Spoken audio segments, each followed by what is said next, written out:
General గా ఒక shop owner customers తన షాప్ కే రావాలి, తన ప్రోడక్టే కొనాలి అనుకుంటాడు. అది కామన్.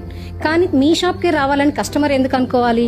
మీ దగ్గర ధర తక్కువ, లేక క్వాలిటీ ఎక్కువ, పోనీ గ్యారంటీ ఎక్కువ, ఏదో ఒక స్పెషాలిటీ ఉండాలి కదా. ప్రోడక్ట్ ప్రతి షాప్ లోనే ఉంటాయి, కానీ ప్రతి షాప్ అందరికీ గుర్తుండదు.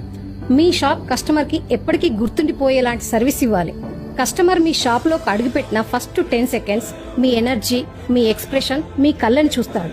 ప్రోడక్ట్ అమ్మటానికంటే ముందు వాళ్ళకొక పాజిటివ్ అనుభూతి ఇవ్వాలి. మీ యాటిట్యూడ్, టాక్ స్టైల్ అండ్ మీ ఎనర్జీ చూసాక కొంటే మీ దగ్గరే కొనాలి అనుకోవాలి. మీ మాటల్లో ట్రస్ట్ ఉంటే మార్కెట్లో మీకు కాంపిటీషనే ఉండదు. ట్రస్ట్ అనేది మీ ప్రోడక్ట్ వల్ల కాదు, మీ ప్రెజెన్స్ వల్లే వస్తుంది. ప్రోడక్ట్ అమ్మే వరకు మీరు జస్ట్ సేల్స్ మ్యాన్, తర్వాత మీరు ఒక బ్రాండ్.